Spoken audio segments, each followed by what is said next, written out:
नमस्कार सभी को।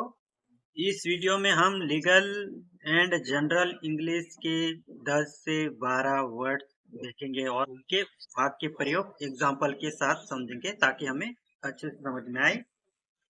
तो चलिए स्टार्ट करते हैं। तो सबसे पहला है एफिडेविट।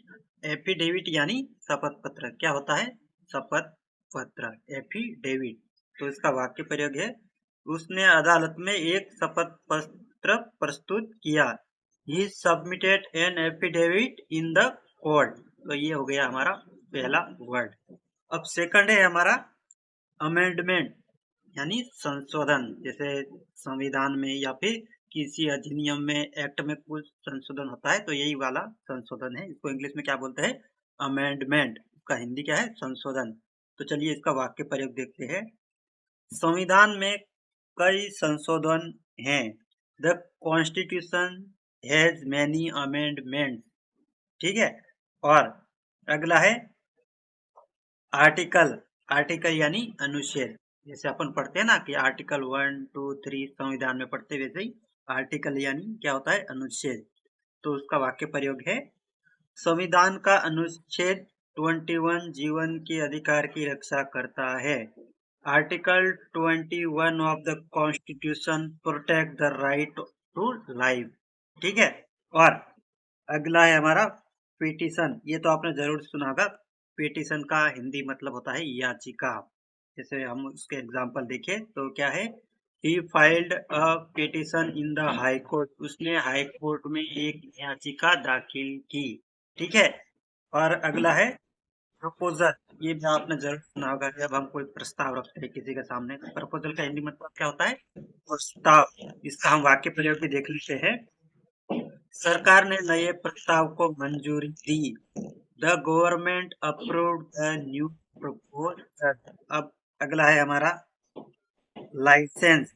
ये भी आपने सुना होगा। हम तो वैसे लाइसेंस ही बोलते हैं, लेकिन इसका हिंदी में मतलब क्या होता है? हिंदी में हमें इसलिए जानना है कि जब हम कई कानून की भाषा में पढ़ते हैं तो वहां पर हिंदी में, अगर प्योर हिंदी है तो वहाँ हिंदी में ही लिखा होगा, अगर इंग्लिश है तो इंग्लिश में। तो हमें दोनों में पता होना जरूरी है। ठीक है। तो लाइसेंस का हिंदी मतलब क्या होता है? अनुज्ञप्ति। यानी कि अनुज्ञप्ति को हम आसान भाषा में क्या कह सकते हैं? अनुमति पत्र, लाइसेंस। ठीक है। और अगला है टिनेंट यानी किराएदार।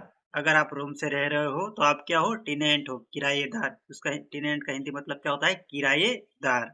तो उसका वाक्य प्रयोग भी देख लेते हैं। क्या है किराएदार का? किराएदार हर महीने किराया देता है। The tenant pays rent every month. Sorry, पहले का वाक्य प्रयोग छूट गया था लाइसेंस का, तो उसको भी देख लेते हैं। गाड़ी चलाने के लिए आपके पास ड्राइविंग लाइसेंस होना चाहिए। You must have a driving licence to drive a car. ठीक है। तो टेनेंट हमारा हो गया। अब अगला बचा हमारा सेक्शन। ये भी आपने पढ़ा होगा, ये तो हमें पता ही होना चाहिए और पता भी होगा बहुत सारे को। सेक्शन यानी धारा है। सेक्शन, इस पर इतनी धारा लगी तो क्या है? यही धारा है। धारा मतलब सेक्शन। सेक्शन यानी धारा। तो इसका वाक्य प्रयोग भी देख लेते हैं। आईपीसी की धारा 420 धोखाधड़ी से संबंधित है। Section 420 of IPC deals with cheating. ठीक है। आईपीसी की धारा 420 धोखाधड़ी से संबंधित है। ठीक है। तो अगला है हमारा वैलिड यानी वैध। वैलिड का हिंदी मीनिंग क्या होता है? वेद। वेद मतलब कानूनी रूप से मान्य। वेद मतलब आप लोगों को दूसरा वाला वेद मत समझना। ठीक है। वेद मतलब कानूनी रूप से मान्य, वैलिड। ठीक है। तो उसका वाक्य प्रयोग भी देख लेते हैं। हस्ताक्षर के बिना यह समझौता वैध नहीं है। The agreement is not valid without a signature. ठीक है। हस्ताक्षर के बिना यह समझौता वैध नहीं है। और अगला है हमारा शेड्यूल यानी अनुसूची। ठीक है। ये भी आपने सुना होगा। पांचवी अनुसूची, छठी अनुसूची, कहीं ना कहीं तो आपने सुना होगा। तो अनुसूची को इंग्लिश में क्या बोलते हैं? शेड्यूल। तो उसका वाक्य प्रयोग भी देख लेते हैं। परीक्षा की अनुसूची घोषित की गई है। The exam schedule has been announced. ठीक है। और अगला है सक्सेशन यानी उत्तराधिकार। क्या है? उत्तराधिकार, सक्सेशन। उसका हम वाक्य प्रयोग भी देख लेते हैं। संपत्ति उससे उत्तराधिकार में मिली। The property was given to him by succession. संपत्ति उसे उत्तराधिकार में मिली। ठीक है, अब अगला बच्चा हमारा शायद हो गया ना, नहीं एक बच्चा है पार्टीशन। पार्टीशन यानी बंटवारा।